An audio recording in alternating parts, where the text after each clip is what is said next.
അതിന് 64-ാമത്തെ പദ്യത്തിലേക്ക് പോയി. നമ്മൾ കഴിഞ്ഞ പ്രാവശ്യം പോയത് പോന ജന്മങ്ങൾ തമ്മിൽ അണിറ്റിത്ത നൽ പുണ്യ പരിഭാഗം ജ്ഞാനമാക്കുകയെ വിചാരം മേ നെഞ്ചിടിൽ നാം ഒരിത്തിടക്കേളായി ആനപുണ്യം ഈശ്വരാർപ്പണം ചെയ്യുന്ന അശുചിപ്പവും ശുചിയാകും മാനദം പിന്നെ വിചാരിത്ത് ജ്ഞാനത്തെ മരുവുമെൻ്റെ അറിവായി.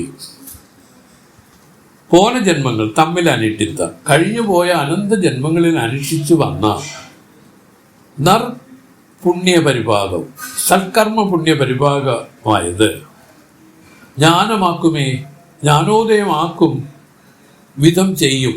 പിന്നെ വിചാരം എൻ്റെ ഇടയിൽ ആത്മാനാത്മ വിചാരം പിന്നെ എന്തിനാണെന്ന് നീ ചോദിക്കുകയാണെങ്കിൽ നാം ഒരിത്തിടക്കേളായി. അതിന് ഞാൻ പറയുന്ന ഉത്തരം നീ കേൾക്കുക. ആനപുണ്യം ഈശ്വരാർപ്പണം ചെയ്യും അവരവരുടെ വർണ്ണാശ്രമങ്ങൾക്ക് ഉചിതമായുള്ള ആയ പുണ്യങ്ങളെ ബലാപേക്ഷയില്ലാതെ ഈശ്വരാർപ്പണമായി ചെയ്താൽ അശുചി പോകും, ശുചിയാകും. അന്ധകരണത്തിലുള്ള പാപമായ അശുദ്ധി നീങ്ങി മലിനം നീങ്ങിയ കണ്ണാടി പോലെ അത് ശുദ്ധമാകും. മാനദം പിന്നെ വിചാരിച്ച് ശുദ്ധമായ ആ മനസ്സ് പിന്നീട് ചിജ്ജടങ്ങളെ വിചാരിച്ച് ജ്ഞാനത്തെ മരുമെൻ്റെ അറിവായി ജ്ഞാനമടയുമെന്ന് നീ അറിയുക. ചിജ്ജടങ്ങളെ ചിന്തിച്ച് ജ്ഞാനമടയുമെന്ന് നീ അറിയുക. സൽക്കർമാനുഷ്ഠാനം ചിത്തശുദ്ധി മാത്രം തരും, അതും ഈശ്വരാർപ്പണം ചെയ്താൽ മാത്രം, അല്ലാതെ വിചാരത്തിനെ പോലെ നേരെ ജ്ഞാനത്തെ അടയുകയില്ല. പോന ജന്മങ്ങൾ കഴിഞ്ഞുപോയ അനന്ത ജന്മങ്ങളിൽ അനുഷ്ഠിച്ചു വന്ന പുണ്യപരിഭാഗം സൽക്കർമ്മ പുണ്യപരിഭാഗം ജ്ഞാനമാക്കുമേ എന്നാണ് നമുക്കൊക്കെ തോന്നുന്നത്. നമ്മൾ നല്ല നന്മകൾ ചെയ്യുക, സൽക്കർമ്മങ്ങൾ ചെയ്യുക, ഇങ്ങനെ ചെയ്തു വരുന്നവർക്ക് സ്വാഭാവികമായിട്ട് ജ്ഞാനമുണ്ടാകും എന്നുള്ളതാണ് ആ ശിഷ്യൻ്റെ കാൽക്കുലേഷൻ. അങ്ങനെയാണ് അദ്ദേഹം ധരിച്ചു വച്ചിരിക്കുന്നത്. സ്വാമി അതിന് പറയുന്നത് പിന്നീട് വിചാരമൊക്കെ എന്തിനാണ് സ്വാമി എന്നാണ് ചോദ്യം. അപ്പോൾ പറയാണ്, ഞാൻ പറയുന്ന ഉത്തരം കേൾക്കുക. ആനപുണ്യം ഈശ്വരാർപ്പണം ചെയ്യും അവരവരുടെ വർണ്ണാശ്രമങ്ങൾക്ക് ഉചിതമായി ഉളവായ പുണ്യങ്ങളെ ഫലാപേക്ഷയില്ലാതെ ഈശ്വരാർപ്പണമായി ചെയ്താൽ അശുചി പോകും, ശുചിയാകും. അന്ധകരണത്തിലുള്ള പാപമായ അശുദ്ധി നീങ്ങി മലിനം നീങ്ങിയ കണ്ണാടി പോലെ അത് ശുദ്ധമാകും. മാനദം പിന്നെ വിചാരിത്ത് ശുദ്ധമായ ആ മനസ്സ് പിന്നീട് ചിജ്ജനങ്ങളെ വിചാരിച്ച് ജ്ഞാനത്തെ മരുമെൻ്റെ അറിവായി ജ്ഞാനമടയുമെന്ന് അറിയുക. ഇതാണ് ആ പദ്യത്തിൻ്റെ അർത്ഥമായിട്ട് എഴുതിയിരിക്കുന്നത്. ഈ പറയുന്നു പുണ്യകർമ്മങ്ങൾ നിറയെ ചെയ്താൽ മതി എന്നുള്ള രൂപത്തിൽ അങ്ങനെ പോയാൽ പോരെ സ്വാമി എന്നുള്ളതാണ് ചോദ്യം. അല്ലാതെ ഈ വിചാരവും മറ്റുമൊക്കെ ഇതിൽ ചെയ്യേണ്ട കാര്യം എന്തിനാണ് എന്നുള്ള ഒരു ചോദ്യമാണ് ചോദിച്ചിരിക്കുന്നത് ആര് ശിഷ്യൻ. സ്വാമി പറഞ്ഞു, ശരി തന്നെ, അത് വിട്ടുകളയാനൊന്നും പറഞ്ഞില്ല. ഏത് പുണ്യകർമ്മങ്ങൾ ചെയ്യുന്നത് പ്രവർത്തിയെ വിട്ടുകളയാനൊന്നും പറഞ്ഞില്ല. പക്ഷേ അത് ജ്ഞാനമാക്കണമെങ്കിൽ എന്ത് ചെയ്യണം? ആനപുണ്യം ഈശ്വരാർപ്പണം ചെയ്യൽ. അതായത് നമ്മൾ ചെയ്ത പുണ്യങ്ങളുടെ ഫലങ്ങളുണ്ടല്ലോ, അത് ഈശ്വരാർപ്പണം ചെയ്യണം. അത് ഫലാപേക്ഷയോടുകൂടി ചെയ്യരുതെന്നുള്ള അർത്ഥത്തിലാണ് പറഞ്ഞത്. ഈശ്വരാർപ്പണം ചെയ്യാൻ പറഞ്ഞത്. അതിനൊരു പ്രത്യേക ഫലം, എനിക്ക് പേരുണ്ടാവണം, പുകഴുണ്ടാവണം, ധനമുണ്ടാവണം, എനിക്ക് ആരോഗ്യം ഉണ്ടാവണം, എനിക്ക് രോഗങ്ങൾ മാറണം, ഈ രൂപത്തിൽ ഏതെങ്കിലും രൂപത്തിൽ അതിലൊരു വിചാരം തടിക്കുന്നതിനെയാണ് കാമ്യം എന്ന് പറയുന്നത്. കാമ്യം എന്ന് പറയുന്നത് ഇത് നിഷ്കാമ്യമായിട്ട് ചെയ്താൽ മതി. ചെയ്യുന്നെങ്കിലും ചെയ്യുന്നില്ല. യഥാർത്ഥത്തിൽ അത് ചെയ്യുന്നു എന്നോട് പറയുന്നെങ്കിലും, ഞാൻ ചെയ്തു എന്ന് പറയുന്നെങ്കിലും ഞാൻ ചെയ്യുന്നില്ല. യഥാർത്ഥത്തിൽ ഞാൻ ഒന്നും ചെയ്യുന്നില്ല. പിന്നെ ഇത് ആരാണ് ചെയ്യുന്നത്? ഈ കരണങ്ങളാണ് ഇത് ചെയ്യുന്നത്. ഞാൻ എപ്പോഴും ഇതിന് സാക്ഷിയായിട്ട് തന്നെ ഇരിക്കുന്നു. ഈ ഒരു ധാരണ വിടാതെ ഇത് ചെയ്യുന്നതിനാണ് നിഷ്കാമകർമ്മം. ചെയ്യുന്നു, പക്ഷെ ചെയ്യുന്നത് ഞാനല്ല, ഈ കരണങ്ങളാണ് ചെയ്യുന്നത്. കരണങ്ങൾ ചെയ്യുന്നതിന് താൻ സാക്ഷിയാണ്. വിക്രം കഴിഞ്ഞ പ്രാവശ്യം ഒരു കഥ ഉഷ അമ്മയ്ക്ക് പറഞ്ഞു കൊടുത്തു. സ്വാമി പറയുന്ന ചില കഥകളൊക്കെ വിക്രം നല്ലപോലെ അറിയാം. പറഞ്ഞ ഇതാണ്, ഒരു ബ്രാഹ്മണന് ഒരു തോട്ടമൊക്കെ ഉണ്ടായിരുന്നു. അയാൾ ഇങ്ങനെ വന്ന ഒരു പ്രാവശ്യം ഇങ്ങനെ നശിപ്പിക്കുന്ന ഒരു സ്വഭാവം കണ്ടപ്പോൾ അയാൾ ഒരിക്കലും അവിടെ വന്ന ഒരു പശു ഇത് കയറി കടിക്കുന്നതാണ്. അങ്ങനെ പെട്ടെന്നുണ്ടായ ഇതിൽ അത് ഒരു കമ്പെടുത്ത് അതിനെ അടിച്ചു, അത് ചത്തുപോയ ഉടനെ തന്നെ ആ ബ്രഹ്മഹത്യ പാപമാണ്, പശുവിനെ കൊന്ന ബ്രഹ്മഹത്യ പാപം. ഈ പാപം ഇയാളെ പിടികൂടാനായിട്ട് ചെന്നു. പക്ഷെ ബ്രാഹ്മണൻ ജ്ഞാനിയാണ്. ബ്രാഹ്മണൻ പറഞ്ഞു, അതെങ്ങനെ ശരിയാവും, ഞാനല്ലല്ലോ ഇത് ചെയ്തത്, കാരണം ഞാനൊന്നും ചെയ്യുന്നില്ല, ആത്മാവായ താൻ ഒന്നും ചെയ്യുന്നില്ല, ഈ കർണങ്ങളല്ലേ ചെയ്ത. അങ്ങനെയാണെങ്കിൽ എൻ്റെ കൈയല്ലേ ആ കമ്പെടുത്തടിച്ചത്. അങ്ങനെയാണെങ്കിൽ കൈയുടെ അധിഷ്ഠാന ദേവൻ ഇന്ദ്രനാണ് കൈയുടെ ദേവൻ. അപ്പൊ പറഞ്ഞു, ഞാനല്ലേ ചെയ്തത്, കൈയാണ്, കൈയുടെ ദേവൻ ഇന്ദ്രനാണ്. ഉടനെ തന്നെ ഈ പാവശക്തി നേരെ ഇന്ദ്രൻ്റെ അടുത്ത് പോയി. ഇന്ദ്രൻ്റെ അടുത്ത് പോയപ്പോൾ ഇന്ദ്രൻ പറഞ്ഞു, ഇതുപോലെയാണ് ചോദിച്ചു, എന്ത് കാര്യം നിങ്ങൾ തന്നെ പ്രവേശിക്കണമെന്ന് പറഞ്ഞ് വന്ന് നിൽക്കുകയാണ് ഇന്ദ്രൻ്റെ ഉള്ളിൽ. അപ്പോൾ പറഞ്ഞു, അതിൻ്റെ കാരണം വ്യക്തമാക്കാൻ പറഞ്ഞപ്പോൾ ഇങ്ങനെ പറഞ്ഞു, ഓഹോ അങ്ങനെയാണോ. അങ്ങനെ അദ്ദേഹം ബ്രാഹ്മണനെ പിന്നെ പാവശക്തിയും കൂട്ടിക്ക് വന്നു, ബ്രാഹ്മണൻ്റെ അടുത്ത് വന്നു. പക്ഷെ ബ്രാഹ്മണൻ പറഞ്ഞത് ശരിയാണ്, ബ്രാഹ്മണനൊന്നും ചെയ്യുന്നില്ല, കർണങ്ങളാണ് ചെയ്തത്. കർണങ്ങൾക്ക് ഓരോ കർണത്തിനും അതിൻ്റെ അധിഷ്ഠാന ദേവന്മാരുണ്ട്, കൈക്കും കാലിനും കണ്ണിനും എല്ലാം അതിൻ്റെ അധിഷ്ഠാന ദേവതകളുണ്ട്. അപ്പോൾ അവരുടെ പേരിലാണ് വഴി പോണത്. പക്ഷേ ബ്രാഹ്മണന് ഒരു അബദ്ധം പറ്റി. ചില നല്ല കാര്യങ്ങളെ ചൂണ്ടിക്കാണിച്ച് ഇത് ആര് ചെയ്തു എന്ന് ചോദിച്ചു. അത് ഞാൻ ചെയ്തു. അപ്പം ചില കാര്യങ്ങൾ നിങ്ങൾ ചെയ്തു, ചിലതെല്ലാം വേറെ ആരോ ചെയ്തു, ഇല്ലേ? അപ്പൊ ആവശ്യത്തിൽ കയറിയതാണ്. ഇവർ പറയുന്നത് യഥാർത്ഥത്തിൽ ഈ ഞാനൊന്നും ചെയ്യുന്നില്ല, അതാണ് സത്യം. ആ സത്യത്തെ മറക്കാതെ ഇരുന്ന് പ്രവർത്തിക്കുന്നതിനെയാണ് നിഷ്കാമ കർമ്മം എന്ന് പറയുന്നത്. അല്ലാതെ എന്ത് ചെയ്യാൻ പറ്റും? വേറെ എന്ത് ചെയ്താലും കാമ്യകർമ്മം ആയി പോകും. നമ്മൾ കരണത്തോട് ചേരുമ്പം കരണം ഞാനാണെന്ന് തോന്നും. ഞാനായിട്ട് വരുന്ന ഒരു താതാത്മ്യത്തിൽ നിന്നുകൊണ്ട് ചെയ്യുമ്പം അത് ഞാൻ ചെയ്തു എന്ന് പറയും. അപ്പോഴും കാണാനുള്ളത് ഈ ആത്മാവായി താൻ ഒന്നും ചെയ്യുന്നില്ല, നിഷ്ക്രിയനാണ്. അതാണ് ഈശ്വരൻ നിഷ്ക്രിയത്വം പറഞ്ഞത്. ഈശ്വരൻ നിഷ്ക്രിയനാണ്, ഒന്നും ചെയ്യുന്നില്ല. സൂര്യൻ നിഷ്ക്രിയനാണ്, ഒന്നും ചെയ്യുന്നില്ല. പക്ഷെ സൂര്യന്റെ സാന്നിധ്യത്തിൽ കുട്ടികൾ ബാഗും പുസ്തകവും എടുത്ത് സ്കൂളിൽ പോകും, ഉദ്യോഗസ്ഥന്മാർ ഫയലും അതുമൊക്കെ എടുത്ത് ഓഫീസിൽ പോകും, കിളക്കാർ മമ്മട്ടി എടുത്ത് തോളിൽ വെച്ച് കിളയ്ക്കാൻ പോകും. ഇങ്ങനെ ഓരോരുത്തരും ഓരോന്ന് ചെയ്യുന്നതെല്ലാം സൂര്യൻ ചെയ്തതെന്ന് പറയാൻ പറ്റുമോ? ഇതുപോലെ യഥാർത്ഥത്തിൽ സൂര്യനൊന്നും ചെയ്യില്ല. പക്ഷെ സൂര്യന്റെ സാന്നിധ്യത്തിൽ അതെല്ലാം ഈ ജഡമായ ഉലകമെല്ലാം ചേട്ട ചെയ്യും. ഇത് ജഡമാണ്, മറ്റേതെല്ലാം ജഡമാണ്. ഈ കർണങ്ങളെന്ന് പറഞ്ഞ ജഡമാണ്. പക്ഷെ അതിന്റെ ചേഷ്ടകൾ അത് ചെയ്യും. ഓരോന്നിനും അതിന്റെ ചേഷ്ടകളുണ്ട്, അത് ചെയ്യുന്നതാണ്. ആത്മാവായി താൻ ഒന്നും ചെയ്യുന്നില്ല. ഇതിനെ ഉറച്ച് നിശ്ചയിക്കാൻ ആർക്ക് സാധിച്ചോ അവർ ചെയ്യുന്ന കർമ്മങ്ങളെല്ലാം നിഷ്കാമ കർമ്മമായി മാറും. ജ്ഞാനികൾക്ക് മാത്രമേ നിഷ്കാമ കർമ്മം ചെയ്യാൻ പറ്റൂ എന്ന് പറഞ്ഞതിൻ്റെ കാരണം ഇതാണ്.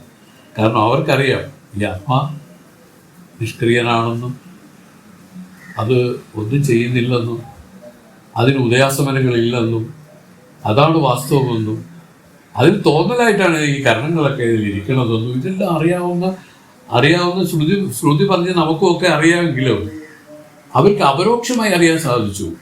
അവർ സമാധിയിലൂടെ ഇത് നല്ലതുപോലെ വ്യക്തമായി അവർക്ക് ഉള്ളിൽ നല്ല തെളിഞ്ഞു കണ്ടു എന്നാണ് എൻ്റെ അർത്ഥം. അതിനുശേഷം അവർ ചെയ്യുന്ന കർമ്മങ്ങളെല്ലാം നിഷ്കാമി കർമ്മങ്ങളെ ആവാൻ പറ്റും. വേറെ ഒരു കർമ്മങ്ങളും അവർക്ക് ചെയ്യാൻ പറ്റില്ല. കാരണം അവർക്ക് ഇനി ഒരു ആഗ്രഹവുമില്ല, ഇത് എന്തെങ്കിലും സാധിക്കാനുമില്ല, ഇത് എന്തെങ്കിലും നേടാനുമില്ല. ആ നിലയ്ക്ക് പൂർണ്ണമായി പോയി പൂർണ്ണരാണ് അവർക്ക് മാത്രം ഈ നിഷ്കാമകർമ്മം ചെയ്യാൻ സാധിക്കും. ഇവിടെ സ്വാമി പറയുന്ന ഇതാണ്, ആനപുണ്യം ഈശ്വരാർപ്പണം ചെയ്യും. അതായത് നമ്മുടെ പൂർവ്വജന്മങ്ങളിലൊക്കെ ചെയ്തു വെച്ച കർമ്മങ്ങൾ ഒരുപാടുണ്ട് സുരേഷ്. അതാണ് നമ്മളുടെ ഐശ്വര്യമായിട്ട് ഇരിക്കുന്നത്, അതാണ് നമ്മുടെ ആരോഗ്യമായിട്ടും നമ്മുടെ എല്ലാമായിട്ടിരിക്കുന്നത് നമ്മൾ ചെയ്ത പുണ്യകർമ്മങ്ങൾ തന്നെയാണ്. ഇതിനെല്ലാം കൂടെ ഈശ്വരാർപ്പണം ചെയ്യാൻ ചെയ്യാൻ പറ്റുമോ ആർക്കെങ്കിലും? അങ്ങനെ ചെയ്യാൻ പറ്റില്ല, എളുപ്പമല്ല. പക്ഷെ സ്വാമി പറയുന്നത് ഈ വിചാരം വേണ്ടെന്ന് നീ പറഞ്ഞല്ലോ, അങ്ങനെയാണെങ്കിൽ ഈ പുണ്യം അത്രയും നീ ഈശ്വരാർപ്പണം ചെയ്യണം. അങ്ങനെയുള്ളവരുണ്ട്, സന്യാസിമാരുണ്ട്, എല്ലാം ഉപേക്ഷിച്ച് ആഹാരവും വികാരവും ഇല്ലാതെ നിൽക്കുന്നവരുണ്ട്. ഇല്ല സ്വാമി, ഹിമാലയത്തിലുണ്ട്. അവർക്ക് ഒന്നിൻ്റെ ആവശ്യമില്ല, വിചാരം വേണ്ട, ഒന്നും വേണ്ടായിരുന്നു.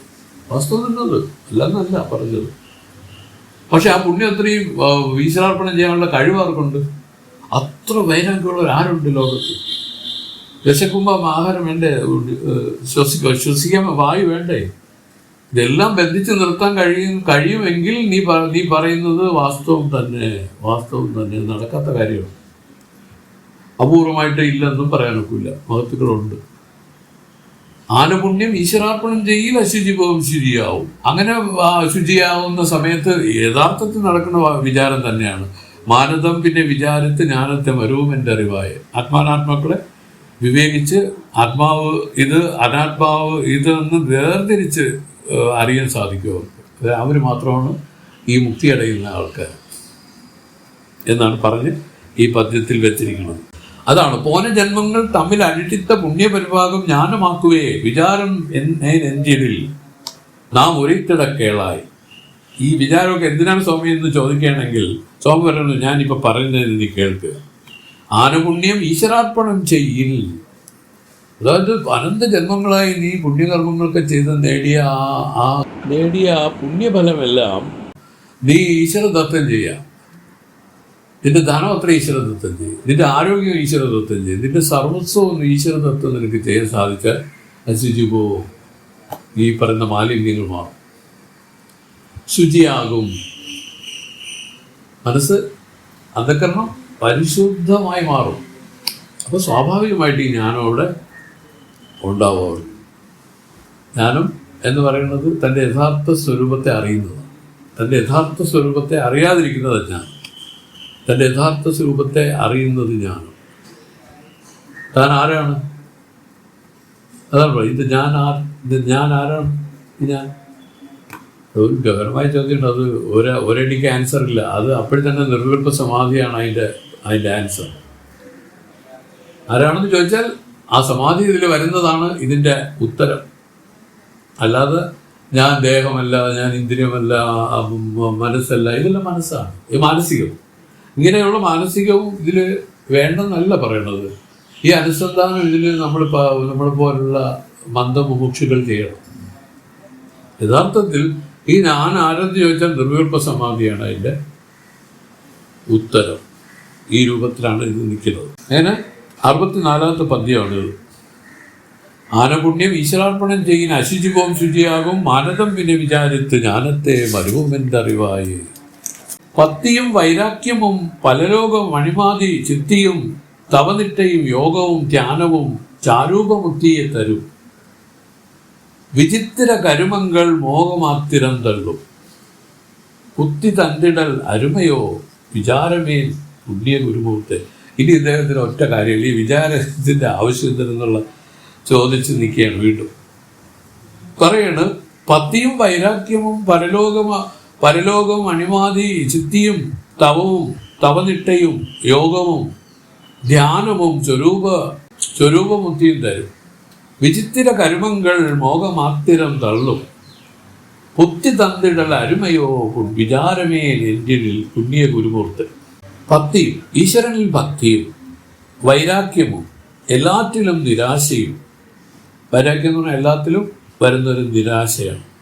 പരലോകവും സ്വർഗലോകവും അണിമാതി ചിത്തിയും അണിമ മുതലായ അഷ്ടസിദ്ധിയും തവനിട്ടയും തപസ് ചെയ്യുന്നത് യോഗവും യമാതി അഷ്ടാംഗ യോഗവും ധ്യാനവും സഗുണ നിർഗുണ ധ്യാനവും ചാരൂപമുക്തിയും സ്വരൂപമോക്ഷവും ആയ ഇവകളെ തരും. വിചിത്ര കർമ്മങ്ങൾ കൊടുക്കുന്ന ആശ്ചര്യമായ സൽക്കർമ്മങ്ങൾ മോഹമാത്തിരം തള്ളും. തന്നെ ബ്രഹ്മമായി അറിയാത്ത അറിയായ്മ മാത്രത്തെ നിവർത്തിപ്പിക്കും. ഉത്തി തന്നിടൽ അരുമയോ ജ്ഞാനത്തെ തരാതിരിക്കുമോ. പിന്നെ വിചാരം പിന്നെ എന്തിനാണ് പുണ്യ ഗുരുമൂർത്തെ. അപ്പോൾ ഒരു ചോദ്യം അദ്ദേഹം വിചാരത്തിന് ഇല്ലാതെ തന്നെ സാധിക്കാമല്ലോ എന്ന് ചോദിച്ചപ്പോൾ സ്വാമി പറഞ്ഞു, പുണ്യം ഈശ്വരാർപ്പണം ചെയ്തു വരുന്നവരെ സംബന്ധിച്ച് സ്വാഭാവികമായിട്ട് ആ മനസ്സ് അന്ധക്കരണം ശുദ്ധമായി ജ്ഞാനം ഉണ്ടാവും എന്ന് പറഞ്ഞു. രണ്ടാമത് പറഞ്ഞു, ഈശ്വരഭക്തിയുള്ളവർ, ഇപ്പോൾ നമ്മൾ എല്ലാത്തിലും നല്ല വിരക്തിയുള്ള ഭക്തന്മാരും സ്വർഗലോകവും അണിമാതി സിദ്ധിയും അണിമ മുതലേ അഷ്ടസിദ്ധിയും തവനിട്ടയും തപസ് ചെയ്യുന്നതും യോഗവും യമാദി അഷ്ടാംഗ യോഗവും ധ്യാനവും സഗുണ നിർഗുണ ധ്യാനവും ചാരൂപമുക്തിയും സ്വരൂപമോക്ഷവുമായ ഇവകളെ തരും. ഇത് പറഞ്ഞതിൻ്റെ അർത്ഥം മനസ്സിലായിക്കോളൂ. വിചാരമെന്ന് പറയുന്നത് അവർ പറഞ്ഞു, இந்த അനാദിയാം ശരീരത്തിൽ இந்த നാനുവൻ ചിത്തേത് ജഡമേത് ഇരണ്ടും ഒന്നാകെ ചേരും ബന്ധമേത് എന്നുള്ള ഒരു ചിന്തനയാണ് വിചാരമായിട്ട് പറഞ്ഞത്. ഈ വിചാരത്തിന് ആവശ്യം എന്താണെന്നാണ് വീണ്ടും വീണ്ടും ശിഷ്യൻ ചോദിക്കുന്നത്. അതിന് കാരണം എന്താണെന്ന് വെച്ചാൽ അത് ധ്യാനിച്ചാൽ പോരെ, അല്ലെങ്കിൽ നല്ല ഭക്തി ചെയ്താൽ പോരെ, അല്ലെങ്കിൽ ഇതുപോലെ അണിമാതി സിദ്ധികൾ ഉണ്ടാക്കി അങ്ങനെ ഇരുന്നാൽ പോരെ, അതുപോലെ നിർഗുണ സഗുണ ധ്യാനം ചെയ്താൽ പോരെ എന്നൊക്കെ. അല്ലാതെ എന്തിനാണ് വിചാരം ചെയ്യണമെന്നാണ് ചോദ്യം. അതിൻ്റെ ആവശ്യം എന്താണെന്നാണ് ശിഷ്യൻ്റെ ചോദ്യം. വിചാരം എൻ്റെ ഇടയിൽ വിചാരം പിന്നെ എന്തിനാണ്? പുണ്യഗുരുമുക്തി. അത് നമുക്ക് നല്ലതുപോലെ ഭക്തി ചെയ്തു നിന്നാൽ പോരെ, അല്ലെങ്കിൽ നമുക്ക് ഈ അനുമാന സിദ്ധികളൊക്കെ വരുത്താൻ പറ്റും. ഈ പറയുന്ന രൂപത്തിൽ സിദ്ധി പഴകിയാൽ വരും. അതുപോലെ യോഗം, ധ്യാനം, ഇതെല്ലാം ചെയ്യാൻ നമുക്ക് സാധിക്കും. സഗുണ നിർഗുണം ധ്യാനം ചെയ്യാൻ സാധിക്കും.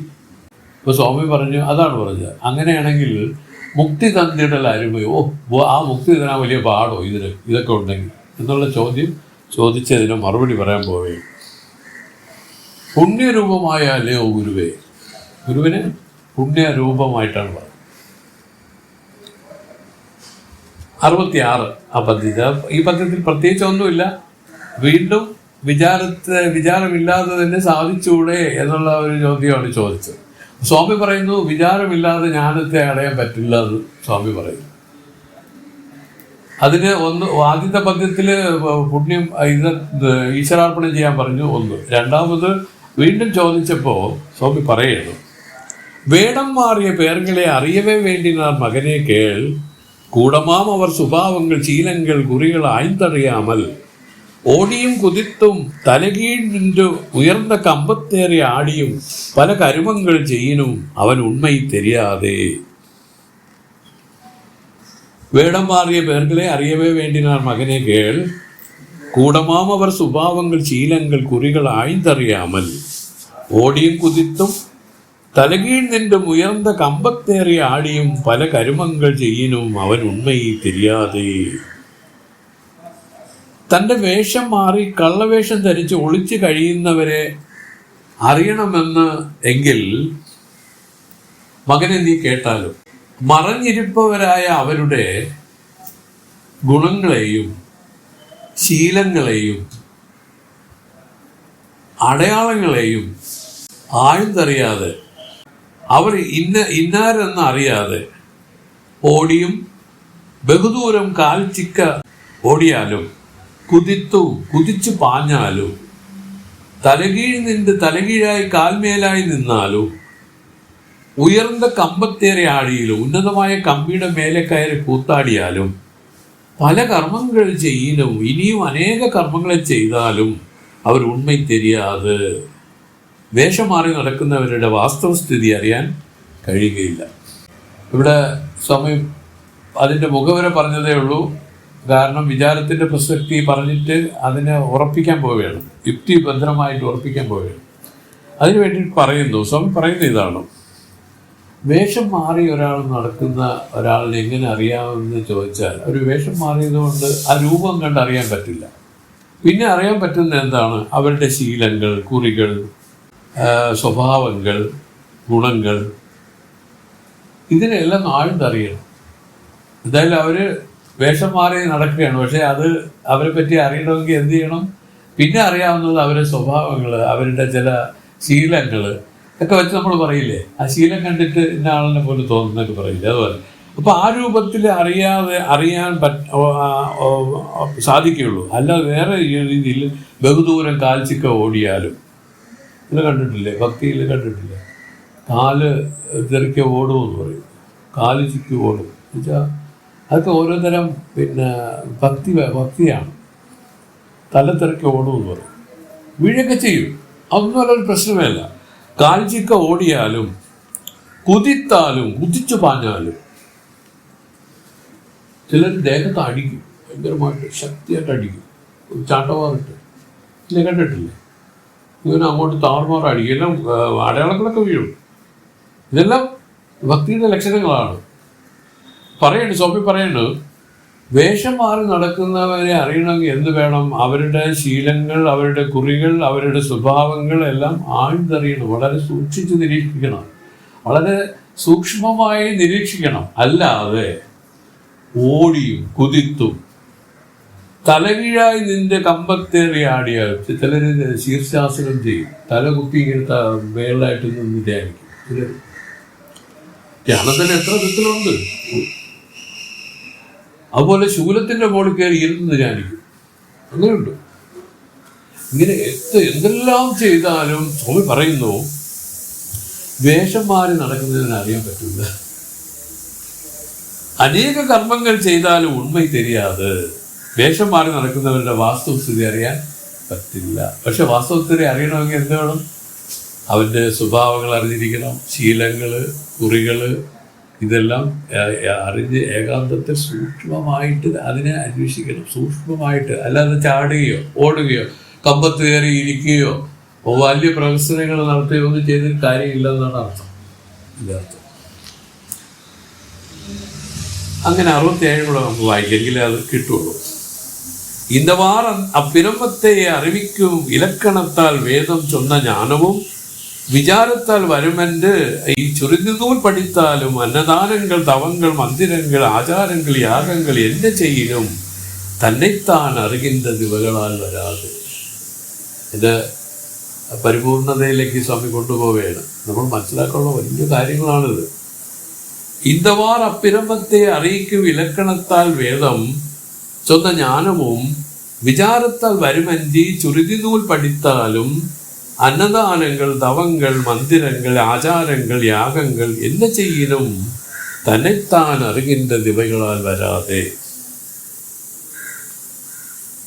ഇന്നാർ ഈ ദൃഷ്ടാന്തമനുസരിച്ച് അന്തപിരമത്തെ നീലാതി വസ്തുക്കളോടുകൂടി അപ്രകാരം തോന്നിപ്പിക്കുന്ന സ്ഫടികം പോലെ പഞ്ചകോശങ്ങളോടുകൂടി അവകളെ താനായി തോന്നും ആ ബ്രഹ്മത്തെ ഇലക്കണത്താൽ സ്വരൂപം, തടസ്സം, അതത്വവൃത്തി എന്ന 3 വിധ ലക്ഷണങ്ങളാൽ അറിവിക്കും, അധികാരപുരുഷന് ഉപദേശിക്കും. വേദം ചെന്ന ജ്ഞാനവും വേദങ്ങൾ പ്രതിപാദിച്ച ബ്രഹ്മ ഐക്യജ്ഞാനവും ബ്രഹ്മാത്മ ഐക്യജ്ഞാനവും വിചാരത്താൽ വരുമെഞ്ചി 63 പദ്യത്തിൽ പ്രതിപാദിച്ച പ്രകാരം ഉള്ള വിചാരത്താൽ വരുമെന്നല്ലാതെ ശ്രുതി നൂൽ പഠിത്താലും ശ്രുതിശാസ്ത്രങ്ങൾ പഠിച്ചാലും അന്നദാനങ്ങൾ മുതലായ ദാനങ്ങളാലും തവങ്ങൾ തപസ്സാലും മന്ദിരങ്ങൾ പഞ്ചാക്ഷരി അഷ്ടാക്ഷരി മുതലായ മന്ത്രങ്ങളെ ജപിച്ച് വന്നാലും ആചാരങ്ങൾ വർണ്ണാശ്രമ ആചാരങ്ങളാലും യാഗങ്ങൾ താന്തങ്ങളുടെ വർണ്ണാശ്രമത്തിനനുസരിച്ച യാഗങ്ങളാലും ആയ ഇവകളിൽ എന്ന് ചെയ്യലും എന്ത് ചെയ്താലും തന്നെത്താൻ അറിയുന്ന ദിവകളാൽ വരാതെ തന്നെത്താൻ അറിയുന്നത് തന്നെ അറിയുന്നത് ഇതുകൊണ്ടൊന്നും സാധ്യമല്ല എന്ന് നമുക്ക് പറഞ്ഞു തരികയാണ് സ്വാമി. എന്നാൽ ഇതൊക്കെ വേണ്ടെന്ന് ചോദിച്ചാൽ വേണ്ടെന്നല്ല അർത്ഥം. ഇതെല്ലാം അന്ധക്കരന്റെ ശുദ്ധിക്കായിട്ട് നമുക്ക് ആക്കി തീർക്കുക. എങ്ങനെ? നിഷ്കാമ്യമായിട്ട് ചെയ്യണം. നിഷ്കാമ്യമായിട്ട് ചെയ്യുന്നത് എന്താ പറഞ്ഞത്? നിഷ്കാമ കർമ്മം ചെയ്യണം എങ്ങനെയാണ്? ഈശ്വരാർപ്പണം തന്നെ. പക്ഷെ നമ്മളെ പ്രാക്ടിക്കൽ വഴി ആത്മാവായി താൻ ഒന്നും ചെയ്യുന്നില്ല. ഈ കർണങ്ങൾ അതിൻ്റെ പ്രവൃത്തികൾ ചെയ്യുന്നതാണെന്ന് ഉള്ള ആ സത്യത്തെ മറക്കാതെ കർമ്മം ചെയ്യണം. അപ്പോൾ ഞാനല്ല ചെയ്തത് കർണങ്ങളാണ്. ഞാൻ ഈ കർണങ്ങൾക്ക് സാക്ഷിയായിട്ടിരിക്കുന്നു. എപ്പോഴും ഒരു നേരം പോലും ഇതിൽ ചേരുന്നില്ല. ഇതിൽ ചേർന്നിരിക്കുന്നത് പോലെ തോന്നുകയാണ്. കാരണം സ്ഫടികം ഇരിക്കുന്നു, അതിൻ്റെ അയലിൽ ഇരിക്കുന്ന മഞ്ഞ കളറ് പച്ച കളറ് ഇതിനെല്ലാം അതിൽ റിഫ്ലക്റ്റ് ചെയ്ത് കാണുന്നെങ്കിലും ഈ സ്ഫടികത്തിനൊന്നും ചേർന്നിട്ടില്ല. അതാണ് സ്വാമി ഇവിടെ എഴുതിയിട്ടുള്ളത്. സ്ഫടികച്ചേൽപോൽ പറഞ്ഞു, പഞ്ചകോശാദികളോട് കൂടി അവകളെ താനായി തോന്നിപ്പിക്കുന്ന സ്ഫടികം പോലെ. യഥാർത്ഥത്തിൽ ആത്മാവ് സ്ഫടികം പോലെ ഉദാഹരിച്ച് പറഞ്ഞിരിക്കുകയാണ്. സ്ഫടികത്തിന്റെ സ്വഭാവം പറഞ്ഞതെന്ന് വെച്ചാൽ സ്ഫടികം താഴ്ത്തിരിക്കുന്നത് എല്ലാത്തിൻ്റെയും പ്രതിഫലിപ്പിച്ച് കാണിക്കും. മഞ്ഞ മഞ്ഞ ഒരു ചുവന്ന റോസാപ്പൂ വെച്ചാൽ സ്ഫടികം ചുവപ്പായിട്ടിരിക്കും. അതുപോലെ എന്തെല്ലാം ഇരിക്കും അതെല്ലാം ആ സ്ഫടികത്തിൽ പ്രതിഫലിച്ച് നിൽക്കും. പക്ഷെ സ്ഫടികത്തിൽ എന്തെങ്കിലും തൊട്ടിട്ടുണ്ടോ? ഇതുപോലെയാണ് ആത്മാവ്. ഈ ആത്മാവിൽ എങ്ങനെയാണ് ഈ കോശങ്ങളെല്ലാം ഈ കോശങ്ങളോട് കൂടിയതായിട്ട് തോന്നിപ്പിക്കും. ഈ സ്ഫടികത്തിൽ കോശങ്ങളോട് കൂടിയിരിക്കുന്നതായിട്ട് തോന്നിപ്പിക്കും. നമുക്ക് തന്നെ അറിയാം സ്ഫടികത്തിലൊന്നും ചേരില്ല. ഒരു സ്ഫടികച്ചേല എന്ന് പറയും. ഇതിന് ഒരു പേര് തന്നെ വേദത്തിൽ കൊടുത്തിട്ടുണ്ട്. ആത്മാവ് സ്ഫടികച്ചേലാണ്, ചേല് പോലിരിക്കും. അപ്പോൾ ഈ രൂപത്തിൽ മനസ്സിലാക്കുക. പറയാണ് ഈ ഇലക്കണത്താൽ സ്വരൂപം, തടസ്ഥം, അതദ്വാവൃത്തി. ഈ സ്വരൂപ ലക്ഷണം, തടസ്ഥ ലക്ഷണം, അതദ്വാവൃത്തി ലക്ഷണം, ഇങ്ങനെ 3 ലക്ഷണങ്ങളെ കൊണ്ട് ആത്മാവിനെ വേർതിരിച്ചറിയുന്ന വിധം പറയുന്നുണ്ട് വേദങ്ങളിൽ. സ്വരൂപ ലക്ഷണം അതാണ് സച്ചിദാനന്ദ രൂപമാണ് ആത്മാവെന്ന് പറഞ്ഞ്, അതാണ് സ്വരൂപ ലക്ഷണത്തെ പറഞ്ഞ് ആത്മാവിനെ വിളക്കും. അതുപോലെ തടസ്ഥ ലക്ഷണം, അതദ്വാവൃത്തി ലക്ഷണം, ഇങ്ങനെ 3 ലക്ഷണങ്ങളുണ്ട്. അത് നമുക്ക് ഇതിന് വഴിയെ വരും. ഇതിൽ ഈ 3 രൂപത്തിൽ ആത്മാവിനെ അറിയാം. ആത്മാവെന്ന് പറയുന്നത് എന്താണ്? സുരേഷ്, ഇതിൻ്റെ എല്ലാത്തിൻ്റെയും കാതലാണ്. മനസ്സിലായില്ലേ? എല്ലാമായിട്ട് നിൽക്കുന്നു, അത് തന്നെയാണ് എല്ലാമായിട്ട് നിൽക്കുന്നത്. പക്ഷെ ഇതിൻ്റെ കാതൽ എന്ന് പറയുന്നത് ആത്മാവാണ്. എല്ലാത്തിൻ്റെയും ആത്മാവെന്ന് പറയില്ലേ, എല്ലാത്തിൻ്റെയും ആ കാതൽ എന്ന് പറയുന്നത്. അതുപോലെ സർവത്തിനും കാതലായിരിക്കുന്നത് ഈ ആത്മാവാണ്. ഇതങ്ങോട്ട് വിചാരിക്കുകയും ഉറപ്പിക്കുകയും ചെയ്തുകൊണ്ട് ജീവിക്കുന്ന ഒരു സംസ്കാരത്തെയാണ് നമ്മളിവിടെ കൊണ്ടുവരണത്. നമ്മൾക്കിരിക്കുന്ന സംസ്കാരം എന്താണ് സുരേഷ്? അജ്ഞാനത്തിലിരുന്ന് പൊട്ടിയ സംസ്കാരത്തിലിരുന്ന് നമ്മൾ വ്യവഹരിക്കുന്നവരാണ്. ഇനി ജ്ഞാനം അടഞ്ഞ മഹത്തുക്കൾ അവരുടെ ഒരു സംസ്കാരത്തെ അവർ പ്രദർശിപ്പിക്കുകയാണ് ഈ വേദങ്ങൾ വഴി. അതിനെ ഉൾക്കൊള്ളുകയും അതിനെ സ്ഥിരീകരിക്കുകയും അത് പരമസത്യമായി വിചാരിക്കുകയും ആ രൂപത്തിൽ ചിന്തിക്കുകയും ചെയ്ത് കഴിയുന്ന ഒരു സംസ്കാരത്തെ നമ്മൾ ഉണ്ടാക്കിയത്. ഇതാണ് ഒരു സംസ്കാരത്തെ വേറൊരു സംസ്കാരം കൊണ്ട് മാറ്റിയാണ്. അല്ല, ഞാനെന്ന് പറയുന്നതൊന്നുമില്ല. ഇവിടെ എല്ലാ ആത്മസ്വരൂപങ്ങളായിട്ടിരിക്കുന്നു. ആത്മാവല്ലാതെ വേറൊന്നും തന്നെ ഇല്ല. പക്ഷെ വ്യക്തമാവുന്നില്ല. എന്റെ കാരണം എന്താണ്? സനാതന സംസ്കാരത്തിന്റെ ച്യുതി. വേദത്തിന്റെ കരുത്താണ് പറഞ്ഞത്. നമ്മൾ പഴകിയിരിക്കുന്ന സംസ്കാരം, നമ്മളിപ്പോൾ പഴകുന്ന സംസ്കാരം അജ്ഞാനത്തിൽ നിന്ന് പൊട്ടിയ സംസ്കാരമാണ്. അതാണ് കയ്യിൽ പൈസ വേണം, ആർക്കും കൊടുക്കരുത്, അങ്ങനെ ചെയ്താൽ ഇങ്ങനെ വരും, ഇങ്ങനെ ചെയ്താൽ അങ്ങനെ വരും എന്നൊക്കെയുള്ള രൂപത്തിൽ ഇരിക്കുന്ന മനുഷ്യരുടെ ഇടയിൽ അത് വെട്ടിപ്പിടിക്കുക, അത് വെട്ടിപ്പിടിച്ച് വെച്ചാൽ അതാണ് ഏറ്റവും ശ്രേഷ്ഠം. ഇത് എന്തിന്ന് പൊട്ടിയതാണിത്? തന്നെ ഉള്ളതുപോലെ അറിയാതെ, താൻ ആത്മാവാണെന്ന് അറിയാതെ ഇരുന്ന് വന്ന ഒരു സംസ്കാരമാണ് ഇതിൽ ഇങ്ങനെ നിന്ന് പഴകുന്നത്. ഇതിനെ അവരെങ്ങനെ മാറ്റാൻ പറഞ്ഞു? ജ്ഞാനമടഞ്ഞ മഹത്തുക്കളുടെ ഒരു സംസ്കാരമാണ് നമ്മുടെ ശ്രുതി ശാസ്ത്രങ്ങളിലൂടെ പ്രദർശിപ്പിക്കപ്പെട്ടിരിക്കുന്നത്.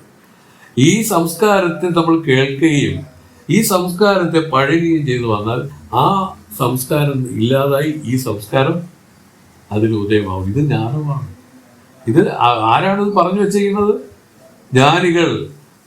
ആ സംസ്കാരത്തിലൂടെ നമ്മൾ പോയാൽ ജ്ഞാനം ഇതിൽ കരതലാമലകം പോലെ വന്ന് ഉറയ്ക്കുമെന്നാണ് മഹത്തുക്കൾ പറഞ്ഞിരിക്കുന്നത്. ഇവിടെ ഒന്നും സാധിക്കാനില്ല.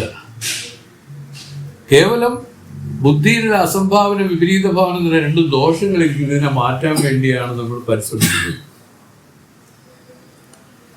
പറഞ്ഞില്ലേ, വിക്ഷേപം ആവരണം തന്നെ 2 ശക്തികളാണ് ഇതിൽ നിന്ന് ആദ്യം ഉണ്ടായത്.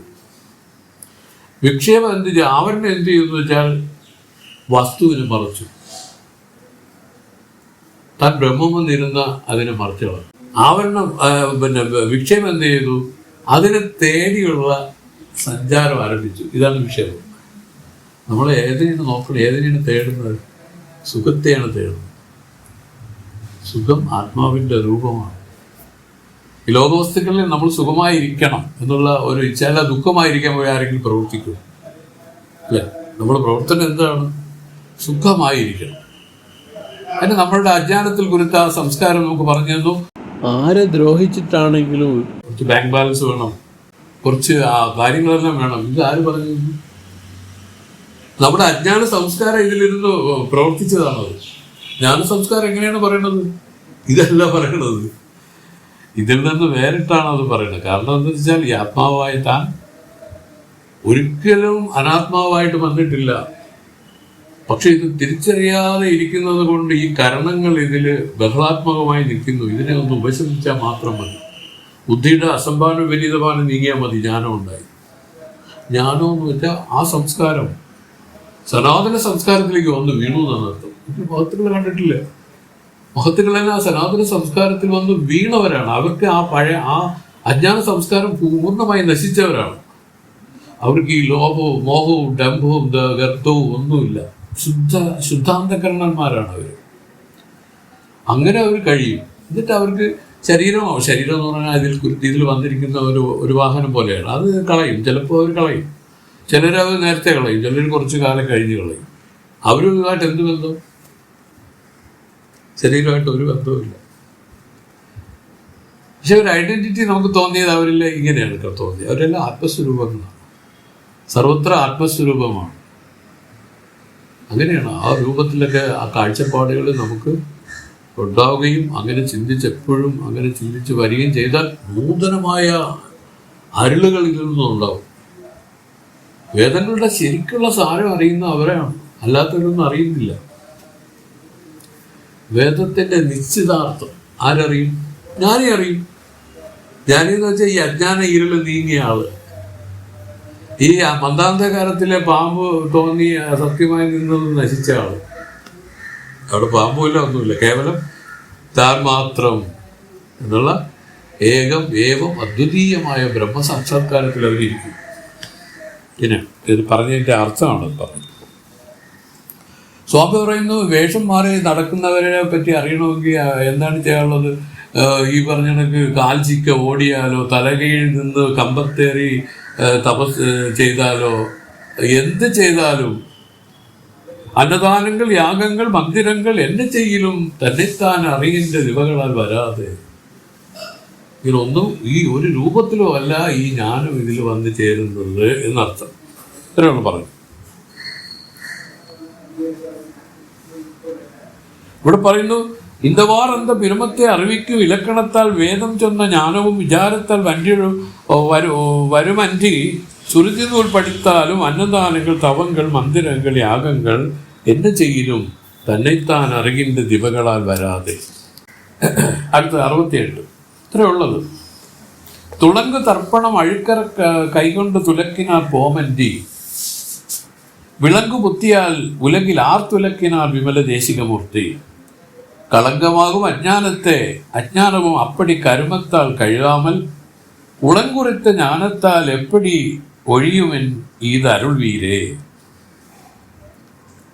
തുളങ്ക് തർപ്പണം അഴുക്കറ കൈകൊണ്ട് തുലക്കിനാൽ പോമന്റി വിളങ്കു പുത്തിയാൽ ഉലകിൽ ആർത്തുലക്കിനാൽ വിമല ദേശികമൂർത്തി.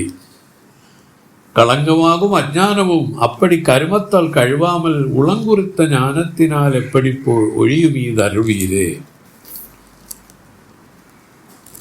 തുളങ്ക് തർപ്പണം അഴുക്കറ. പ്രകാശിച്ചു കൊണ്ടിരിക്കുന്ന കണ്ണാടിയിൽ പറ്റിയ അഴുക്ക് നീക്കുന്നതിന്, അതിനെ അകറ്റുന്നതിന് വല്ല സാധനങ്ങളെ കയ്യിൽ ധരിച്ച് വിളക്കിയാൽ പോകുമെന്നല്ലാതെ, വിളങ്ങു പുത്തിയാൽ വിളങ്ങിക്കൊണ്ടിരിക്കുന്ന ബുദ്ധി കൊണ്ട് ഉലകിൽ ആർത്തുലക്കിനാർ, ലോകത്തിന് ആരെങ്കിലും വിളക്കിയിട്ടുണ്ടോ? ഒരുവരുമില്ല. വിമല ദേശികമൂർത്തിയെ അവിദ്യാമലമറ്റ അല്ലയോ ഗുരുവേ. അപ്പടി ആ ദൃഷ്ടാന്തമനുസരിച്ച് കളങ്കമായ അജ്ഞാനവും കരുമത്താൽ കഴിവാമൽ സൽക്കർമ്മത്താൽ നീക്കാതെ ഉളങ്കുറിത്ത ജ്ഞാനത്തിനാൽ അന്ധകരണത്താൽ എപ്പടി ഒഴിയും? അന്ധകരണത്താൽ മിഥ്യ എന്ന് സമ്മതമായ ജ്ഞാനത്താൽ എപ്പടി ഒഴിയും? എങ്ങനെ നീങ്ങും? ഇത് അരുൾവീർ. ഇതിനെ പറഞ്ഞു തരാൻ കരുണയുണ്ടാവണം. അജ്ഞാനത്തെ കളങ്കമെന്ന് പറഞ്ഞ ആത്മാവിനെ മറച്ചത് കൊണ്ടെന്നറിയുക.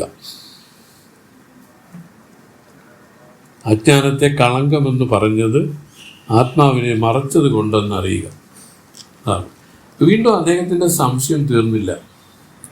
ഞാൻ ചോദിക്കുന്ന ഇതാണ്, ഒരു കണ്ണാടിയിൽ അഴുക്ക് പറ്റിയാൽ അതിനെ ഈ പറഞ്ഞ സോപ്പോ മറ്റോ കൊണ്ട് കൈ കൊണ്ട് തേച്ചിളക്കാൻ അല്ലേ പറ്റൂ, അല്ലാതെ ബുദ്ധി കൊണ്ട് അതിനെ മാറ്റാൻ പറ്റുമോ എന്നാണ് ചോദ്യം. വിളങ്കു ബുദ്ധിയാൽ ഉലകിൽ ആർത്തുലക്കിനാൻ വിമല ദേശികമൂർത്ത്. ലോകത്തിൽ ആരെങ്കിലും ഈ ബുദ്ധി കൊണ്ട് ഈ കണ്ണാടിയിലിരിക്കുന്ന അഴുക്കിനെ തേച്ച് മാറ്റിയതായിട്ട് പറഞ്ഞു കേട്ടിട്ടുണ്ടോ? ഇല്ല. അതുപോലെ കളങ്കമാകും അജ്ഞാനവും, അത് ഒരഴുക്കാണ്. ഈ അജ്ഞാനം ഒരഴുക്കാണ്. അപ്പടി കരുമത്താൽ കഴിവാമൽ.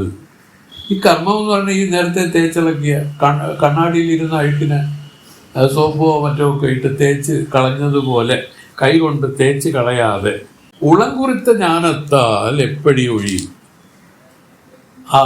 ഈ ബുദ്ധി കൊണ്ട് എങ്ങനെ അതിനെ മാറ്റാൻ പറ്റുമോ എന്നുള്ള വീണ്ടും മൂന്നാമതൊരു സംശയം കൂടെ അദ്ദേഹം ചോദിച്ചു. അതിൽ സ്വാമി പറയുന്നു, 69 പറയുന്നു, തർപ്പണത്തിൽ കളിമ്പ് വാസ്തവമലം സഹജമാതലിൽ മൈദ കർപ്പകങ്ങളിൽ നീർ കരുനിറം സഹജമാ കറുത്തതെൻ്റെ ആരോപം. തർപ്പണത്തിനിൽ അഴുക്കറ വേണ്ടിനാൽ സാധനത്തൊഴിൽ വേണ്ടും. കற்பളിങ്കിനിൽ ആരോപമേ കറുപ്പൻ്റെ കണ്ടിട മനം പോതും. തർപ്പണത്തിന് കരിമ്പ് എന്ന് പറഞ്ഞ് കണ്ണാടിയിലുള്ള മറവ്, വാസ്തവമലം സഹജം, വാസ്തവത്തിലുള്ള അഴുക്കും സഹജവുമാകുന്നു. അല്ലയോ മകനെ, എന്നാൽ കർപ്പളിങ്കിനിൽ സ്ഫടികക്കല്ലിൽ കരിനിറം, പറ്റിപ്പിടിച്ച കറുപ്പ് നിറം, കറുത്തതഞ്ച്, സഹജമായിട്ട് കറുത്തിരിക്കുന്നതല്ല, സഹജമാ കറുത്തതഞ്ച് ആരോപം, അത് അസത്യമുള്ളതാണ്. ആതലിൽ അങ്ങനെ ആയതുകൊണ്ട് തർപ്പണത്തിനിൽ അഴുക്കറ വേണ്ടിനാൽ കണ്ണാടിയിലുള്ള അഴുക്കിനെ മാറ്റണമെങ്കിൽ സാധനത്തൊഴിൽ വേണ്ടും. അതതിനെ മാറ്റുന്നതിനുള്ള സാധനത്തൊഴിൽ ചെയ്യണം. എന്നാൽ കർപ്പളിങ്കിൽ സ്ഫടികക്കല്ലിൽ കറുപ്പ് ആരോപമേ എന്ത് കണ്ടിട. കറുപ്പ് നിറം അസത്യമെന്ന് കാണുന്നതിന് കേവലം മനസ്സ് മാത്രം മതി. ഇവിടെ മനസ്സെന്ന് പറഞ്ഞാൽ ആ ബുദ്ധി മതി. അതാണ് കേവലം ബുദ്ധി മതി. ബുദ്ധി കൊണ്ട് തന്നെ അതിനെ അറിയാൻ പറ്റും. എങ്ങനെയെന്ന് ചോദിച്ചാൽ അവർ പറയുന്ന ഇതാണ്, ഒരു കണ്ണാടിയിൽ കുറച്ച് കറുത്ത അഴുക്ക് പറ്റിയിരിക്കുകയാണെങ്കിൽ അത് സഹജമാണ്, വാസ്തവമാണ്. അതിനെ മാറ്റണമെങ്കിൽ ഈ പറഞ്ഞ കണക്ക് നമ്മൾ നേരത്തെ പറഞ്ഞ സോപ്പും ചകിരിയും ഒക്കെ വെച്ച് തേക്കുകയും പിടിക്കുകയൊക്കെ ചെയ്ത് മാറ്റാൻ പറ്റുള്ളൂ. ഇവിടെ സ്ഫടികത്തിൽ തോന്നിയിരിക്കുന്ന കറുപ്പ് അത് സഹജമല്ല. കാരണം എന്തെന്നറിയാമോ? സ്ഫടികത്തിൽ കറുപ്പൊന്നും വന്നിട്ടില്ല. അത് ഒരു ആരോപമായിട്ട് തോന്നിയത് അതാണെന്ന് എല്ലാവർക്കും അറിയാം. അപ്പോൾ അതിനെ മാറ്റുന്നതിന് ആരെങ്കിലും ചകിരി വെച്ച് സോപ്പിട്ട് കഴിയാൻ മാറും. ഇതുപോലെയാണ്. വാസ്തവത്തിൽ ഒന്നും പറ്റിയിട്ടില്ല, വെറുതെ ഒരു തോന്നലാണ്. ഇതുപോലെയാണ് ആത്മാവിരിക്കുന്നത്. ആത്മാവിൽ ഈ ദേഹാദി പ്രപഞ്ചമെല്ലാം ഒരു ആരോപമായിട്ടിരിക്കുകയാണ്. വേറെ കുത്തി പറഞ്ഞാൽ ആത്മാവിൽ ഇതൊന്നും പറ്റിയിട്ടില്ല. അങ്ങനെ പറ്റാതിരിക്കുന്ന ഈ ആത്മാവിൽ ഇത് ഒഴിഞ്ഞ് ജ്ഞാനത്തെ അടയണമെന്ന് ആഗ്രഹിച്ച് പ്രവർത്തിക്കുന്നവർക്ക് നേരത്തെ പറഞ്ഞ നമുക്ക് സോപ്പോ ചീപ്പോ ഒറ്റോ ഒന്നും വെച്ച് ഉരച്ച് കഴിയൊന്നും മാറ്റേണ്ടതല്ല. കേവലം കറുപ്പൻ്റെ കണ്ടിട മനം പോതും ബുദ്ധി പോതും. മനസ്സ് വെറും ബുദ്ധി മതി. ആ നിശ്ചയം, ആ ബുദ്ധിയിലുള്ള ആ നിശ്ചയം മതി. നമുക്കറിയാം, ആരും അങ്ങനെ പോയി ശ്രമിക്കുമോ? അതിന് പഠിക്കത്തിന് ആരെങ്കിലും ഉരച്ച് കഴുകി കറുപ്പിനെ മാറ്റാൻ ശ്രമിക്കുമായിരിക്കും.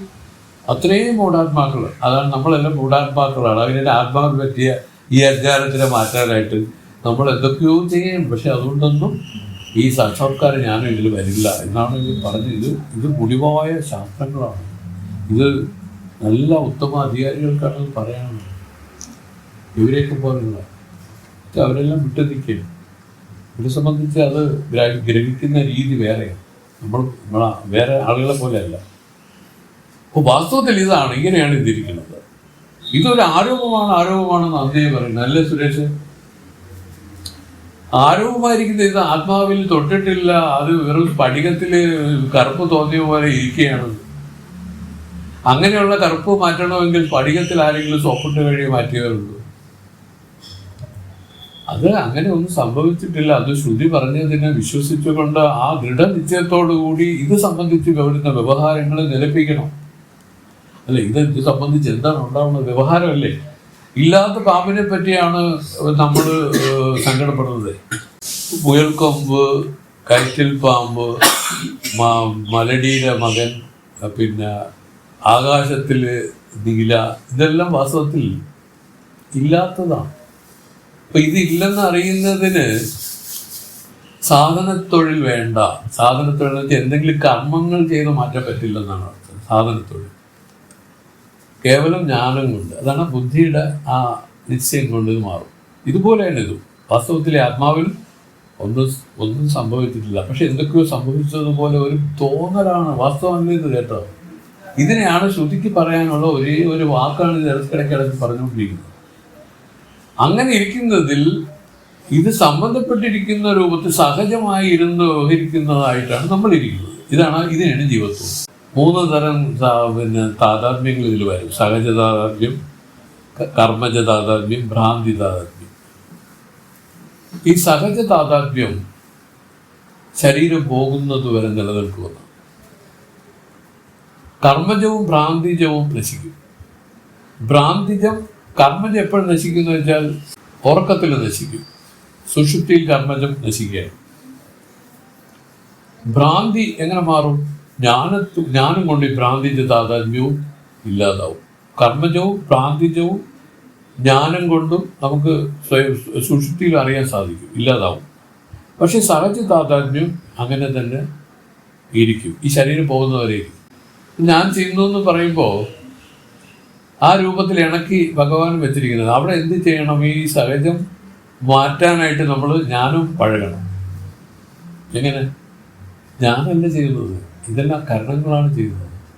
കരണങ്ങളുടെ ധർമ്മമാണ് ചെയ്യുന്നത്. ഈ സൂര്യൻ ഉദിച്ച് മമ്മട്ടി എടുത്ത് തോളി വെച്ച് കിളയക്കാരൻ പോയതിന് സൂര്യൻ എന്ത് ചെയ്യുന്നു?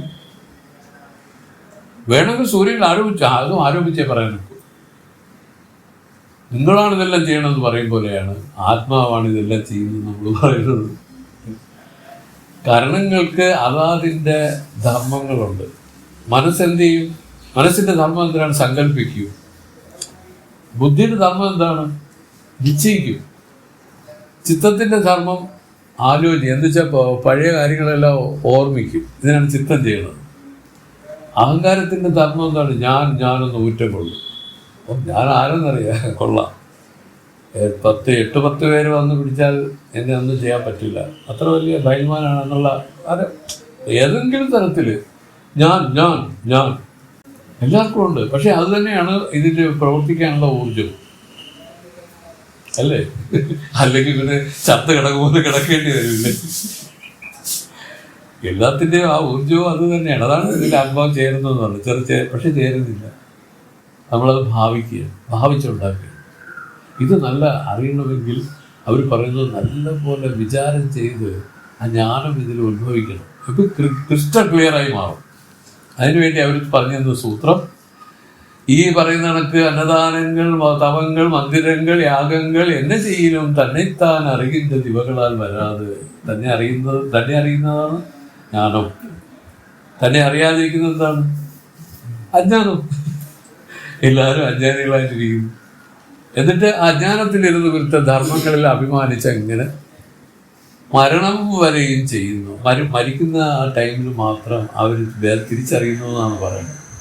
അവർ തിരിച്ചറിയുന്നു. കാരണം ഭഗവാൻ വിടൂല, എവിടെയെങ്കിലും വെച്ച് ഇത് തെളിപ്പിച്ച് കാണിച്ചു കൊടുക്കും.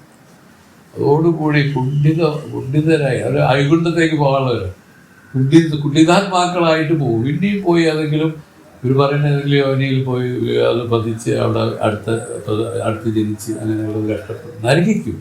ഇങ്ങനെ എത്ര ജന്മങ്ങൾ എടുത്താണ് നമ്മൾ വന്നിരിക്കുന്നത്. ഈ വേദത്തിൻ്റെ ഇതിൽ പറയുന്നത് ജനിച്ചും മരിച്ചു പുനരഭിജനനം പുനരഭിമരണം പുനരഭിജനനീ ജഡരേ ശയനം. ചക്രവർത്തി ഇത് സംസാരേ ബഹുദുഷ്കാരേ കൃപയാ പാരേ പാഹി മുരാരേ. കൃപയാ പാരേ, നീ ഒരല്പം ഇതിന് ഈ പറയുന്ന ഈ ക്രോധ ബോധം ബുദ്ധിയൊക്കെ ഉപയോഗിച്ചിട്ട് നീ കൃപയായിട്ട് നീ നിന്നിലേക്കൊന്ന് നോക്കുമെന്ന് പറയും. അത്രയ്ക്കും ദയനീയമായ ഒരവസ്ഥയിലാണ് നാം ഇരിക്കുന്നത് എല്ലാവരും. അജ്ഞാനത്തിൽ ഇരിക്കുന്നു പറഞ്ഞാൽ അർത്ഥം മനസ്സിലായത് സ്വാതന്ത്ര്യമറ്റിരിക്കുകയാണ്, കളിപ്പാവെ പോലെ ഇരിക്കുകയാണ്. ആടുകേ പാടുവിച്ചാൽ പാടുകേ, അല്ലാതെ ഈ ജീവന് ഒരു സ്വാതന്ത്ര്യവും ഇല്ല. ആ രൂപത്തിൽ അകപ്പെട്ടിരിക്കുന്നവരാണ് മുക്തികാംക്ഷികളായിട്ട് ഇതിൽ നിന്ന് മാറണമെന്ന് ചിന്തിച്ച് മാറണവർ. അങ്ങനെ മാറിയവരെയാണ് നമ്മൾ ജ്ഞാനികളെന്ന് പറയുന്നത്. അവരെയാണ് നമ്മൾ ആരാധിക്കുന്നത്. അല്ലാതെ അവരുടെ സ്വത്തൊന്നും കണ്ടിട്ടല്ല. ശ്രീരാമാനന്ദ ഗുരുദേവന് എന്ത് സ്വത്തുണ്ടായിരുന്നു? ഒന്നുമില്ലായിരുന്നു, പാവങ്ങളായിരുന്നു. പക്ഷെ പിൽക്കാലത്ത് അദ്ദേഹത്തിന്റെ ശിഷ്യന്മാരവിടെ വന്നു, അവർ കേട്ടു, അവരുടെ സ്വത്ത് എഴുതി വെച്ചു. അവർ സ്വത്ത് മുഴുവൻ എഴുതി വെക്കുകയാണ് എല്ലാവരും. കാരണം അവർക്ക് കിട്ടേണ്ടത് കിട്ടി. ഇനിയിപ്പോൾ അവർ സ്വത്തത്തിന് ഗുരുദത്തം ചെയ്തവർ. അങ്ങനെ 21 ആശ്രമങ്ങളുള്ളതും ഈ 21 ആളുകളാണ്. 21 ആളുകളും സ്വാമി ശിഷ്യപ്പെട്ട് അവരുടെ സ്വത്തോടെ എഴുതി വെച്ചതാണ്. അങ്ങനെയൊക്കെയാണ് ആളുകൾ അവിടെ വന്ന് സ്ഥിരപ്പെട്ടത്. നമ്മൾ വിചാരിക്കുന്ന പോലെയല്ല, എളുപ്പമല്ല ഇത്. നമ്മുടെ പഴകിയ വാസനകൾ, അതാണ് സംസ്കാരം. ഇത് വലിയ മഹാബേര് പോലെ ഇരിക്കുകയാണ്, വലിയ വലിയ പർവ്വതം പോലെ നമ്മൾ പഴകി വെച്ചിരിക്കുകയാണ്. അതുകൊണ്ടാണ് പെട്ടെന്ന് തന്നെ അത് ഓടി വന്ന് കയറുന്നത്. ജ്ഞാനസംസ്കാരത്തിൽ ഇത് വരില്ല. അവർ പറയുന്നു ആ സനാതന സംസ്കാരം ശീലിച്ചാൽ മതി. ഈ പറയുന്ന സംസ്കാരം ഇല്ലാതായി. അത് തന്നെയാണ് മുക്തി. ഒന്ന് പഠിക്കണോ ഒന്ന് പോലും വേണ്ട. ബുദ്ധിയുള്ള ശുദ്ധിയുള്ള ആളുകൾക്ക് ഇത് കേട്ടാൽ തന്നെ അപ്പോഴും അറിയാം ഇതാണല്ലേ. പെട്ടെന്ന് അവർക്ക് വരും അതിൻ്റെ. കാരണം പൂർവ്വജന്മത്തിൽ ഒരു സ്വല്പം പഴകിയവരൊന്ന് വിചാരിച്ചോളൂ. അങ്ങനെയാണ്. ഇതാണ് എന്തൊക്കെ പറഞ്ഞാലും തിരിഞ്ഞ് ജീവത്വത്തിലേക്ക് പോയാൽ മറ്റതെല്ലാം കയറി വരികയും. അതെന്തുകൊണ്ട് വരും? പല ജന്മങ്ങളിൽ പഴകിയ വാസനയാണ്. അതുകൊണ്ട് ഒറ്റയടിക്ക് ഒരു ഗുരുവിൻ്റെ ഉപദേശമോ എന്തെങ്കിലും കൊണ്ടൊന്നും മാറില്ല, അവർ മാറില്ല. അതുകൊണ്ട് അവർ പറഞ്ഞു നിരന്തരം ഇത് കേൾക്കുക. അതാണ് ശ്രവണം പറഞ്ഞത്. നിരന്തരം ശ്രവിക്കുക, ശ്രവണം ചെയ്ത് അങ്ങനെ ഇരിക്കുക.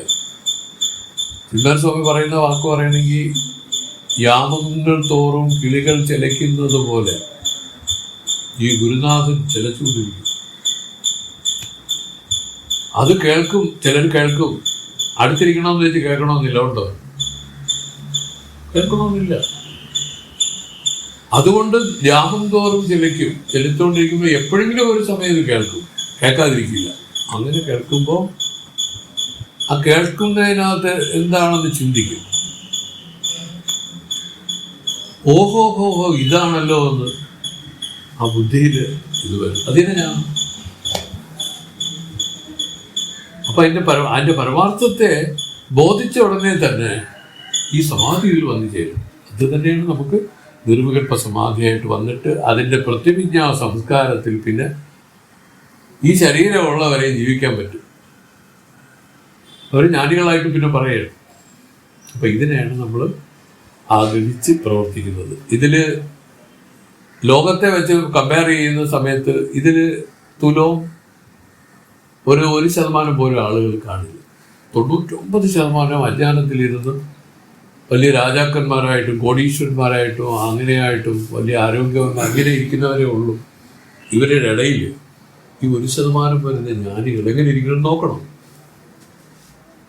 അവരാണ് വന്ന കാര്യം സാധിച്ച് തൃപ്തരായി മടങ്ങുന്നവരാണ്. ഞാൻ ഇത്രയും കഷ്ടപ്പെട്ടതിന് എന്തെങ്കിലും ഒരു ഫലം ഉണ്ടായോ എന്നൊരാൾ ചോദിക്കുകയാണെങ്കിൽ എന്തൊരു ഫലം ഉണ്ടായി? ഒരു ഫലം ഉണ്ടായില്ല. ഫലം ഉണ്ടായെന്ന് പറയണമെങ്കിൽ കഴിഞ്ഞ ജന്മം ഞാൻ ചെയ്ത കാര്യങ്ങളെല്ലാം എനിക്കിപ്പം പ്രയോജനമായിട്ട് വരണമായിരുന്നു. വന്നില്ല. അപ്പൊ ആ രൂപത്തിൽ നമുക്ക് ഒരു പ്രയോജനമില്ലാത്ത കാര്യങ്ങളിൽ കൂടുതൽ സമ്പാദിക്കുകയും അതിനുവേണ്ടി പ്രാണനെ തുലച്ചു കളയുകയും ചെയ്ത് ജീവിക്കുന്നവരെയാണ് ഈ അജ്ഞാനികൾ എന്ന് പറയുന്നത്. അതിൻ്റെ പരമാർത്ഥത്തെ ഉണർന്നിട്ട് കണ്ടില്ലേ? നമ്മുടെ പാക്കനാരിൽ പട്ടണത്ത് പിള്ളേർ പട്ടണത്തിലെ ഒരു ഭയങ്കര രത്നവ്യാപാരിയാണ്. രത്നവ്യാപാരം എന്ന് വെച്ചാൽ 1 കപ്പൽ 2 കപ്പൽ 3 കപ്പലൊക്കെ വരുന്ന രത്നങ്ങൾ വാങ്ങിച്ച് അവിടെ ഗോഡൌണിൽ സ്റ്റോർ ചെയ്യുക, ഇത് കച്ചവടം അടിക്കുക, ഇതാണ് പണി. ഇങ്ങനെ ചെയ്ത് വരവേ മോൻ്റെ അടുത്ത് പറഞ്ഞു വിട്ട് അച്ഛൻ്റെ അടുത്ത് ചോറിന വരാൻ പറഞ്ഞ് കമ്പം വിടും. ചെറുക്കനോട്ടല്ല. അവസാനം ഈ ചെറുക്കൻ വരുമ്പോഴേക്കും കലിയാണ്. കാരണം കണക്ക് തെറ്റാണ് ഇവിടെ. കണക്ക് മറ്റേ ഗോഡൌണിലെ കണക്കെടുത്തോണ്ടിരിക്കുകയല്ലേ, അതിൽ എഴുതി പറഞ്ഞാൽ ഏതോ ഒരു അക്ഷരം ഇട്ടപ്പോഴാണ് ഇവൻ വന്ന് കയറി അച്ഛ ചോറിനാന്ന് പറയും. പോടാ ഏറ്റവും ഒന്ന് ദേഷ്യപ്പെട്ടു നമുക്ക് പറയും. എന്നുവെച്ചാൽ അതാണ് ഇതുമായിട്ട് ബന്ധപ്പെട്ട അങ്ങനെ തന്നെ. അവസാനം ചെറുക്കനെ ഒരു എഴുത്തു എഴുതി വെച്ച് മക്കളഞ്ഞതല്ലേ പറയണത് കഥ. അപ്പൊ ചെറുക്ക ഒരു കാര്യം എഴുതി, കാതറ്റ ഊശി കൂടെ വരാറ് എന്തിനാ ഒരു വാക്കൂടെ എഴുതി. ഈ മനുഷ്യൻ ഈ ഗോഡൌണിലൊക്കെ അയ്യോ അവിടെ വന്നത് മറ്റേ വൈഡൂര്യം കുറവാണ് നിങ്ങളേക്ക് കണക്കെടുത്തോണ്ടിരിക്കുകയും. സാർ ഇത് കണ്ടു ചെറുക്കം പോയെന്ന് പറഞ്ഞപ്പോൾ തന്നെ വിഷമായി. അപ്പോഴും മനസ്സിലൊരു വിഷമം തട്ടി. പോകാനോട് സ്നേഹം തന്നെയാണ്, പക്ഷെ അത്ര കണ്ട് വിചാരിച്ചില്ല. ഒടുവിലാണ് പോയെന്ന് പറഞ്ഞപ്പോൾ ആ ഉണ്ടായ ദുഃഖത്തിൽ ഇയാൾക്കൊരല്പം ചിന്തിക്കാനുള്ള ശേഷി വന്നു. ചിന്തിക്കാനുള്ള ശേഷി പറഞ്ഞ ദുഃഖം ഉണ്ടാവും. പെട്ടെന്ന് ആലോചിച്ച് എന്ത് എഴുതി വെച്ചേക്കുന്നത് കാതറ്റ ഊശി കൂടെ ഒരാൾ. പിന്നെ എന്തിനാണ് ചെയ്തത് പുള്ളി? ലോകത്തുള്ള ആളുകളെയൊക്കെ വിളിച്ചിട്ട് അവിടെയൊക്കെ ഉള്ളവരെയൊക്കെ വിളിച്ചിട്ട് പറഞ്ഞ് എല്ലാ ഗോഡൌണും തുറന്നു വെച്ചിരിക്കാൻ ആവശ്യമുള്ളത് എടുത്തുകൊണ്ട് പോയിക്കോളാം. തുറന്നിട്ടു. എന്നിട്ട് ഒരു വസ്തു എടുക്കാതെ യാത്ര തിരിച്ചു. ഒരു കോണകം മാത്രം എടുത്തു പോയത്. അല്ല എങ്ങനെയല്ല എന്തോ ഒരു കഥ എനിക്കത്ര വ്യക്തമല്ലെങ്കിലും ശ്രീനി പറഞ്ഞത് എന്തിനാണ് ശ്രീനി? അതിനുശേഷം അദ്ദേഹത്തിന് വന്ന പരിവർത്തനം എന്തിനാണ്? അദ്ദേഹം ആത്മസാക്ഷാത്കാരത്തിലേക്ക് പോയി. കണക്കെടുപ്പുമില്ല, ഒന്നുമില്ല, സ്വസ്ഥമായിട്ട് ഇരുന്നു എല്ലാം വിട്ടതിൻ്റെ ആ ഒരു ആദ്യം ദുഃഖം ഉണ്ടായോ വിട്ട് കഴിയുമ്പോൾ എങ്ങനെ താഴ്ത്തിട്ട് വല്ലതും ആയിപ്പോകും. അങ്ങനെയൊക്കെ ചിലപ്പോൾ പ്രാരംഭത്തിൽ ചില ചിന്തകൾ വന്നേക്കാം. എങ്കിലും അതുകൊണ്ട് മാറിക്കൊണ്ട് പുണ്യവാനാണ്. മോൻ ആരാണ്? ജനിച്ചത് ശിവൻ തന്നെയായിരുന്നു. ഇയാൾക്കൊരു പരിവർത്തനം ഉണ്ടാക്കാൻ വേണ്ടി ആയിട്ട് വന്നതാണ്. ഇതെല്ലാം അതിൽ നേരത്തെ വെച്ചിരിക്കുകയാണ് കാര്യങ്ങൾ.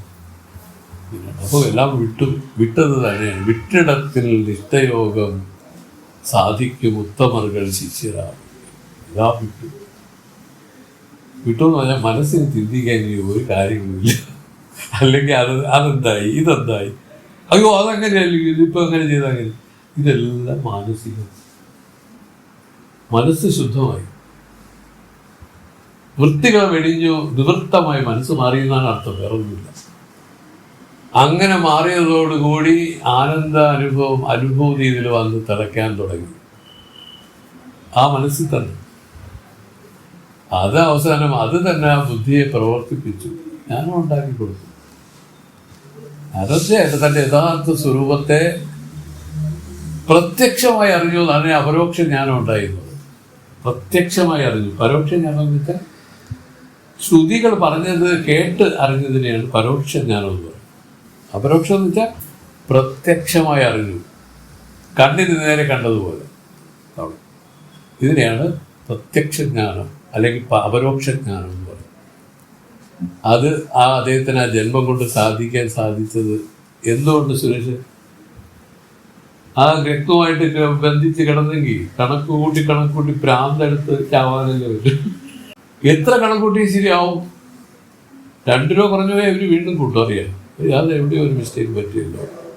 ഒരു പൈസ പോലും കുറഞ്ഞാൽ അവർ സമ്മതിച്ചു കൊടുക്കില്ല. ആ 2 പൈസ അല്ല കളയാതെ. അങ്ങനെയല്ല, കണക്കൂട്ടലുകാർക്ക് ആ 2 പൈസ ആയിരിക്കും അല്ല സിനിമ കണക്ക് ഏറ്റവും വലിയ കണക്ക്.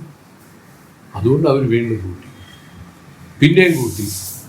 ഇങ്ങനെ ഇരുട്ട വെളുക്ക കൂട്ടിയെന്നാണ് അവർ പറയുന്നത്. ഇരുട്ട വെളുക്കെന്ന് വെച്ചാൽ കിടന്നുറങ്ങുമ്പോഴും കൂട്ടിക്കൊണ്ടേ കിടക്കും, സ്വപ്നത്തിലും കൂട്ടൽ വേണം നടക്കും. ഇങ്ങനെ ഈ ലോക കാര്യങ്ങളിൽ ഭ്രമിച്ച് തൻ്റെ ആയുസ് മുഴുവനും തുലച്ച് കളഞ്ഞ അവരുടെ പട്ടികയാണ് 99% പറഞ്ഞിരിക്കുന്നത്. ആണ് അതിൽ നിന്നൊരു അപൂർവമായ കുറച്ച് പേര് രക്ഷപ്പെട്ടവരാണ് ഈ മഹത്തുക്കള്. നമ്മൾ തന്നെയായിരുന്നു അവര്. നമ്മളെപ്പോലെ ഒരു പൂർവ്വകാലം അവർക്കും ഉണ്ടായിരുന്നു. പക്ഷെ അവരെന്തോ ഭാഗ്യം കൊണ്ട് അവരിങ്ങനെയൊക്കെ അങ്ങ് മാറും. ഓരോരുത്തരെ എടുത്ത് പരിശോധിച്ചാൽ മനസ്സിലാവും. നമ്മൾ പഠിക്കാനുള്ളതാണ്. മഹത്തുക്കളെ പറ്റി നമ്മൾ നല്ല പഠിക്കണം. അവർക്ക് ഈ പരിവർത്തനം എങ്ങനെ വന്നു? അവർ നിരന്തരമായിട്ട് അത് കേൾക്കുകയും വിശ്വസിക്കുകയും ചെയ്തു, പഴകുകയും ചെയ്തു. വിശ്വസിച്ചതിന് തിരിച്ച് നമ്മൾ വെച്ചില്ല, അതിന് ഘടകവിരുദ്ധമായിട്ടൊന്നും പെരുമാറിയില്ല. നമ്മൾ തീയിൽ ആരും എടുത്ത് ചാടൂല. എന്തുകൊണ്ട് ശ്രീനി കൊള്ളുമെന്ന് നമുക്ക് ചാടുന്നതിന് മുമ്പ് എങ്ങനെ അറിയാം? നമ്മൾ അനന്ത ജന്മങ്ങളിൽ പ്രാക്ടീസ് ചെയ്ത് വെച്ചിരിക്കുന്നതനുസരിച്ച് നമുക്കുള്ളൊരു തീരുമാനമാണ് അല്ലേ? തീയിൽ ചാടാതിരിക്കാനുള്ള ബുദ്ധി പ്രവർത്തിക്കുന്നുണ്ടല്ലോ. എന്നാൽ ഈ അജ്ഞാനത്തിനെ മാറ്റാനായിട്ട് അവർ പറയുന്നു, ഈ ബുദ്ധിയിൽ ഇതിന്റെ ഈ വേർതിരിച്ച് ജ്ഞാനത്തെ പറഞ്ഞു കൊടുത്താൽ മതി. എന്നിട്ട് ആർക്കും അത് പറഞ്ഞു അത് കയറുന്നുമില്ല. മനസ്സിലായോ? അതുകൊണ്ടാണ് പറഞ്ഞത് നിരന്തരമായിട്ട് ഇതിനെ പറഞ്ഞും കേട്ടും ചിന്തിച്ചും ശ്രവണ മനന നിധിധ്യാസനം എന്ന് പറയും. ഇതിനെയാണ് ചിന്തിച്ചും പഴകിയാൽ നമ്മൾ തീയിൽ ചാടുന്നതിന് മുമ്പ് തന്നെ തീടി ചാടിയാലുള്ള പ്രശ്നങ്ങൾ ഇങ്ങനെയാണെന്ന് അറിഞ്ഞിട്ട് ചാടാതിരിക്കുന്നത് പോലെ ഈ ലോക വിഷയങ്ങളിൽ ബന്ധിക്കില്ലായിരുന്നു. അതിനു വേണ്ടിയുള്ള ഒരു പഠിത്തമാണ് ശ്രുതി ചെയ്യുന്നത്. അത് പഠനമാണ്. കാരണം ഇങ്ങനെ നിരന്തര ബുദ്ധിക്ക് പറഞ്ഞു, അയ്യോ അങ്ങനെ ചെയ്താൽ ഇങ്ങനെ വരും, അത് നമുക്ക് ജനനവന്റെ സംസാര ദുഃഖത്തിന് അത് ചെയ്യില്ല, അത് അനുകൂലമായി പോയി, മുക്തി ഉണ്ടാവില്ല, ഇങ്ങനെയൊക്കെയുള്ള രൂപത്തിൽ ഈ ബുദ്ധിയിൽ തന്നെയാണ് ഈ ഇൻഫർമേഷൻസ് കയറ്റിക്കൊണ്ടിരിക്കുന്നത്. നേരത്തെ കയറ്റി വെച്ചോണ്ട് ഈ ചേട്ടനിൽ നമുക്കൊരു ഇത് തോന്നിയില്ല, അതുപോലെ തോന്നണം. അതുവരയ്ക്കും ഈ ശ്രവണ മനന നിധ്യാസനങ്ങൾ വേണം. അത് കഴിഞ്ഞാൽ ഇതിന്റെ ആവശ്യമേ ഇല്ല. ഓ വൈകുന്നേരതുള്ള നിന്നനന്ത ജന്മങ്ങളാണ്ടവയെ ഉപദേശിക്ക വെളിവந்த ഗുരുവേ പോറ്റി, ഉയവേ മുക്തി നൽകും ഉദവിക്കോറുദവിനായേ ചെയ്യുമാറും കാണേ തിരുവടി പോറ്റി പോറ്റി. സത്യത്തിൽ സുഖകരമാം ഗുരുവേ പോറ്റി, ജലനവിലാ ശാന്തപര ഗുരുവേ പോറ്റി, നിത്യ നിർഗുണமான ഗുരുവേ പോറ്റി, നിരഞ്ജനമായി നിന്ദപര ഗുരുവേ പോറ്റി, ശുദ്ധപരവെളിയാന ഗുരുവേ പോറ്റി, സൂക്ഷ്മമായി നിറഞ്ഞപര ഗുരുവേ പോറ്റി, അദ്വൈതപൂരണമാം ഗുരുവേ പോറ്റി, അഖണ്ഡമത സദ്ഗുരുവേ പോറ്റി പോറ്റി. ഭസ്മോദ്ധൂളിത വിഗ്രഹം വരദനിർമുദ്രാധരം സുന്ദരം, കാഷായാംബരധാരിണം ഗളതലേ രുദ്രാക്ഷമാലാന്വിതം, ബ്രഹ്മാനന്ദ സുഖപ്രചോദിതമുഖം വിന്യാസനേ സംസ്ഥിതം, ശ്രീരാമാനന്ദേശ്വരം ഗുരുവരം ഭൂയോ നമാമ്യഹം. അഭയവരദഹസ്തം സർവദാ സുപ്രസന്നം, ശുഭദവിനിഷേധജ്ഞാനവേദസ്വരൂപം, ഹിതകരോപദേശം ശ്രീഗുരോ ദിവ്യരൂപം, പ്രതിദിനമഹമീടേ സുപ്രഭം.